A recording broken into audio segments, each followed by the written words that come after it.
on Florida man. Now, see, this, we can't even make this up. Okay, so this Florida deputy in Fort Lauderdale, he got himself in a bit of trouble because he allowed his drunk female friend to get on his patrol car's PA, and they drove around screaming obscenities at people. The deputy was driving. Deputy Rodrigo Mello, he was off duty. He took two drunken friends on a joyride in his marked 2007 Dodge Charger and gave one of them complete free reign over the PA system, according to internal affairs obtained by the Sun-Sentinel. He's been a deputy for about a decade. He was fired as a result of it, and he's been trying to get his job back through arbitration. So he and his friends, who were drunk, were driving around and screaming obscenities at passerby through the PA system.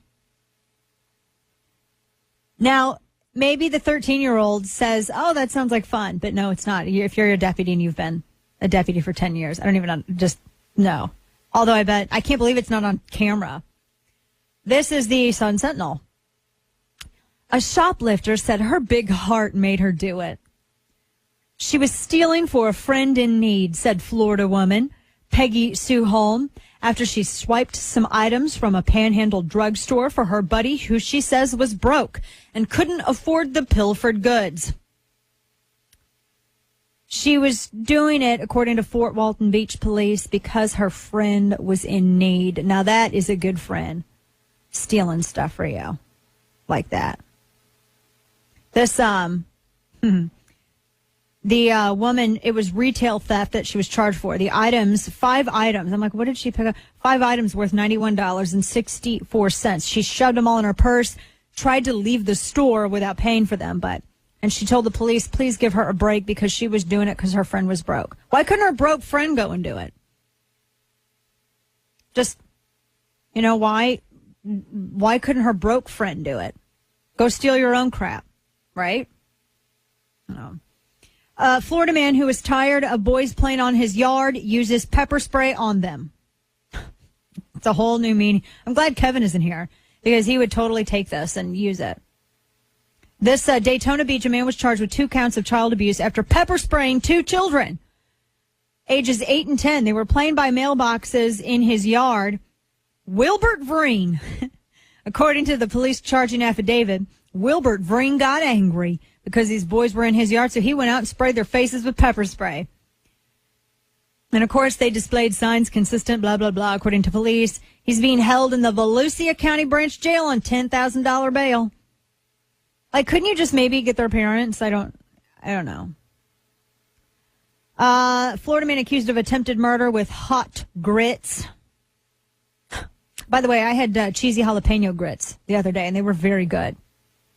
Orlando, Florida, a man has been charged with attempted second-degree murder after police say he threw hot grits on another man, causing third-degree burns. Now, I don't think that that's how you do grits. Edward Hawley, Florida man Edward Hawley, was arrested on Wednesday after a verbal dispute with another man. Police say that during the argument, Hawley told the victim, "I've got something for you," and then went into the house, took scalding hot greasy grits, because a real Southerner, if anybody's ever watched My Cousin Vinny, does not do instant grits.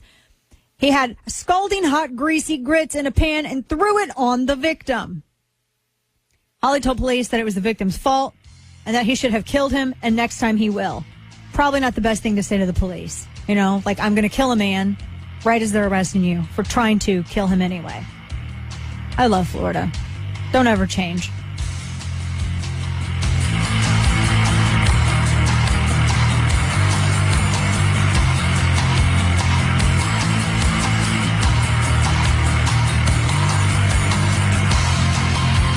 The Dana Show. Get more Dana Show at 971talk.com. This Dana Show podcast brought to you by Air Comfort Service Heating and Cooling. Need service, maintenance, or a new HVAC system? Air Comfort Service works 24/7, keeping area homes and businesses comfortable. If you have a heating and cooling problem, visit aircomfortservice.com.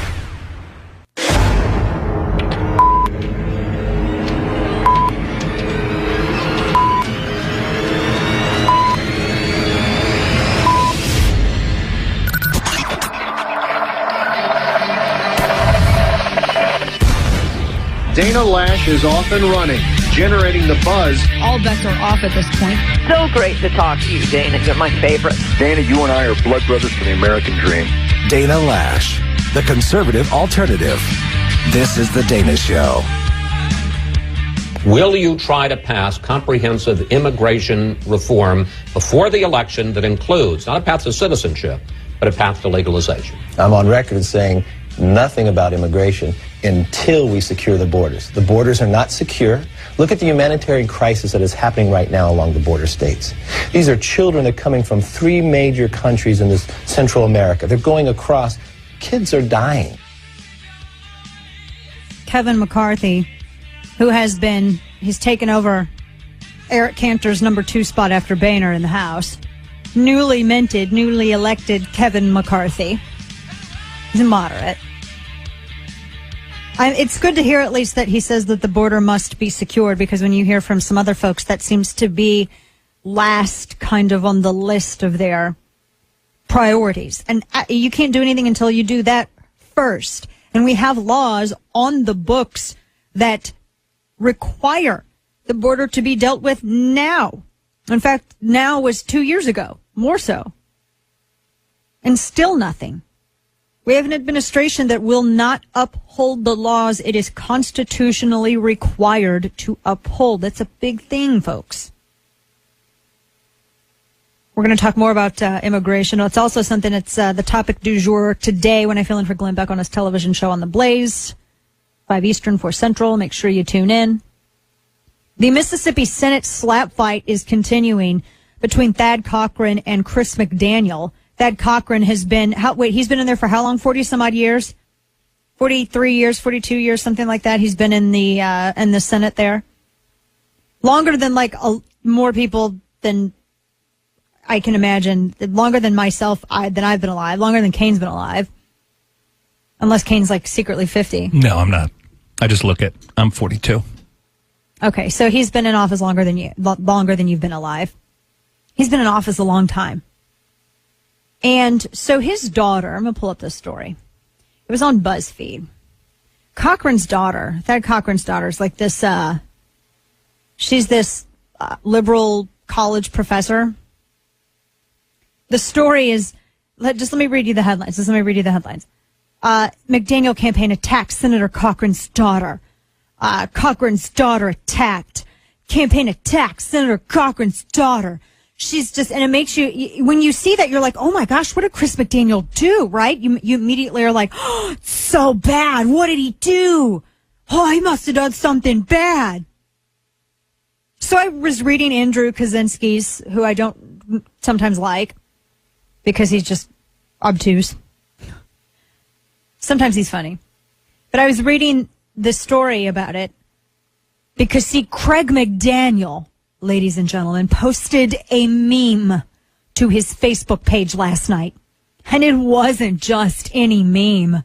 Nay, it was a meme that attacked the daughter of his primary opponent, Senator Thad Cochran. And it makes it sound as though she's like a 10-year-old, right?